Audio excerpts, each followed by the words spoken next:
Morning का बच्चों। आज की क्लास में पढ़ेंगे बाल महाभारत कथा। इसमें हम पढ़ेंगे लेसन 5 विदुर और लेसन 6 कुंती। ये देखिए आपकी बाल महाभारत कथा की पुस्तक है, देख लीजिए आप लोग। और इसमें हम पाठ पढ़ रहे हैं विदुर, पाठ 5 विदुर और पाठ 6 पढ़ेंगे आज हम कुंती, ठीक है। और इससे कुछ क्वेश्चन छांट करके हम उसके आंसर आप ही को लिखना होगा वीडियो देख करके। देखिए, विचित्र वीर की रानी अम्ब्यालिका की दासी कोख से धर्मदेव का जन्म हुआ। विचित्र वीर की रानी अम्बालिका की दासी की कोख से धर्मदेव का जन्म हुआ। वह ही आगे चलकर विदुर के नाम से विख्यात हुए। धर्मशास्त्र तथा राजनीति में उनका ज्ञान अथाह था। बहुत ज्ञानी व्यक्ति थे। वह बड़े निष्पक्ष, क्रोध उन्हें छूकर तक नहीं गया। युवावस्था में ही पितामह भीष्म ने उनके विवेक तथा ज्ञान से प्रभावित होकर उन्हें राजा धृतराष्ट्र का प्रधानमंत्री नियुक्त कर दिया। प्रश्न नंबर लिखिए। प्रश्न 1,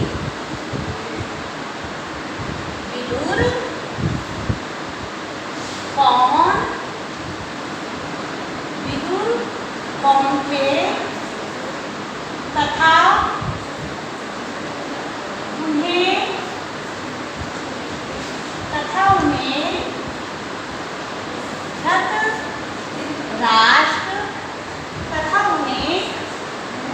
धृतराष्ट्र का प्रधानमंत्री क्यों नियुक्त किया गया? धृतराष्ट्र का प्रधानमंत्री क्यों नियुक्त किया गया?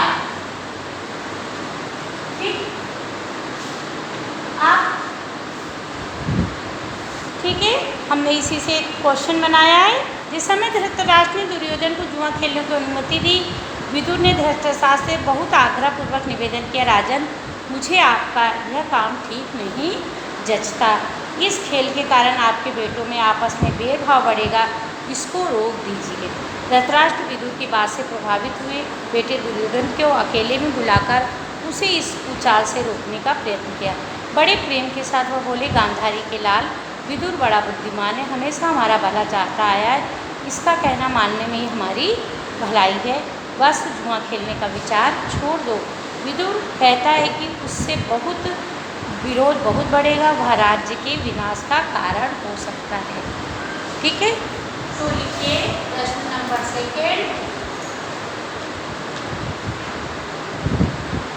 राज्य के विनाश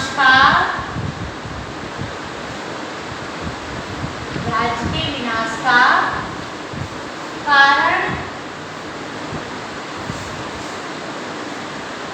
क्या हो सकता था? धृतराष्ट्र ने अपने बेटे को सही रास्ते पर लाने का बहुत प्रयत्न किया, किंतु दुर्योधन न माना। वृद्ध धृतराष्ट्र अपने बेटे से बहुत स्नेह करते थे। अपनी इस कमजोरी के कारण उसका अनुरोध वह टाल न सके। युधिष्ठिर को जुआ खेलने का न्योता भेजना ही पड़ा।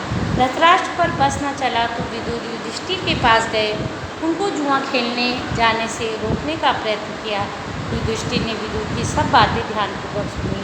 बड़े आदर के साथ बोले, चाचा जी, मैं यह सब जानता हूँ, पर जब पापा धृतराष्ट्र बुलाएं तो मैं कैसे इनकार करूँ? युद्ध का या खेल के लिए बुलाए जाने पर न जाना क्षत्रिय का धर्म तो नहीं। यह कहकर युधिष्ठिर क्षत्रिय कुल की मर्यादा रखने के लिए जुआ खेलने चले गए। अब है कुंती। यदुवंश के प्रसिद्ध राजा सूरसेन श्री कृष्ण के पितामह थे। यदुवंश के प्रसिद्ध राजा सूरसेन श्री कृष्ण के पितामह थे। इनके प्रथा नाम की कन्या थी। उसके रूप गुणों की कीर्ति दूर दूर तक फैली थी। सूरसेन के फुफेरे भाई कुंती भूज की कोई संतान न थी। सूरसेन ने कुंती भोज को वचन दिया कि उनकी जो पहली संतान होगी उसे कुंती भोज को गोद दे दिया जाएगा। इसी के अनुसार सूरसेन ने कुंती भोज को प्रथा गोद दे दी। कुंती के यहाँ आने पर प्रथा का नाम कुंती पड़ गया। प्रश्न लिखिए, प्रश्न नंबर 3। प्रथा किसकी पुत्री थी तथा उसका नाम कुंती कैसे पड़ा?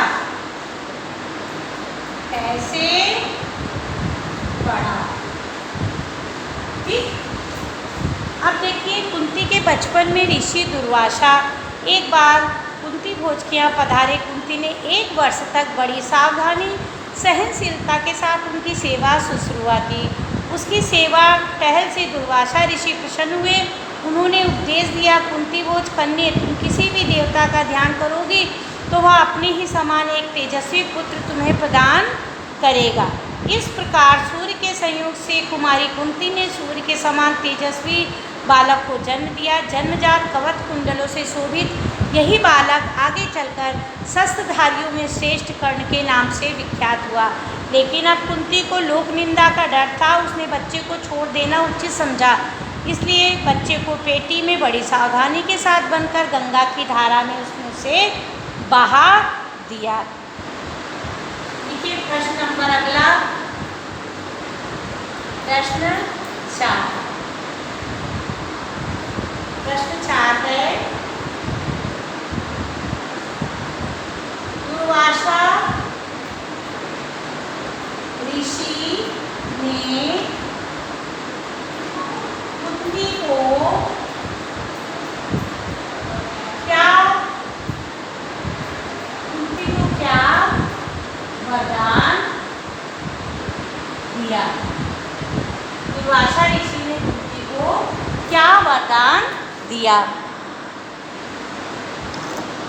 अब हम लिखेंगे, अब देखिए, गंगा की धारा में उसे बहा दिया।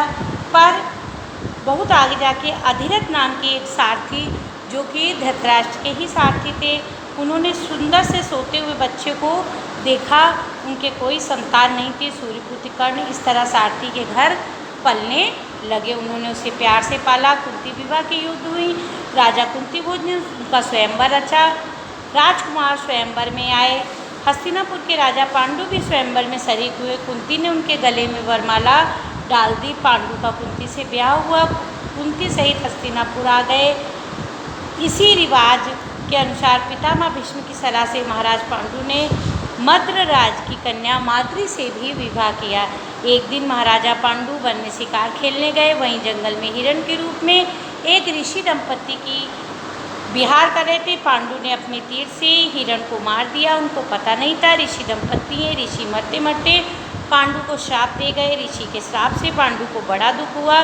भूल से खिन्न होकर नगर को लौटे। पितामह भीष्म विदुर राज्य का भार सौंप अपनी पत्नियों के साथ वन में चले गए। वहाँ पर ब्रह्मचारी जैसा जीवन व्यतीत करने लगे। कुंती ने देखा महाराज की संतान लालसा तो है, लेकिन ऋषि के श्राप पर वह संतान उत्पत्ति नहीं कर सकते। दुर्वासा ऋषि से पाए वरदानों का पांडु से जिक्र किया। उनके अनुरोध से कुंती और माद्री ने देवताओं के अनुग्रह से 5 पांडवों को जन्म दिया। वन में ही 5 का जन्म हुआ। वहीं तपस्वियों के संग वे पलने लगे। अपनी दोनों स्त्रियों बेटों के साथ पांडु कई बरस वन में रहे। बसंत ऋतु थी। सारा वन आनंद में डूबा हुआ था। उद्गार में सुषमा को निहार रहे थे। ऋषि के श्राप का असर हो गया। तत्काल उनकी मृत्यु हो गई। माद्री दुख का पार न रहा। पति की मृत्यु का कारण वह बनी। पांडु के साथ वह भी मर गई। इस दुर्घटना से कुंती 5 पांडवों को शोक की सीमा न रही। वन के ऋषि मुनियों ने उन्हें बहुत प्यार से समझाया। युधिष्ठिर की उम्र उस समय 16 वर्ष की थी। हस्तिनापुर के लोगों ने जब ऋषियों से सुना कि वन पांडु में मृत्यु हो गई है तो उनके शोक की सीमा नहीं रही। पोतों की मृत्यु पर शोक करती हुई सत्यवती अपने दोनों विधवा पुत्र वधु अम्बे अम्बाल का साथ वन में चली गई। तीनों वृद्धाएं कुछ दिन तपस्या करती रहीं और छल प्रपंच अन्याय होने लगा उनके साथ। उन्हें देखा न गया, संभवतः उन्होंने इसी को उचित समझा वनागमन। तो इसमें प्रश्न लिखिए, प्रश्न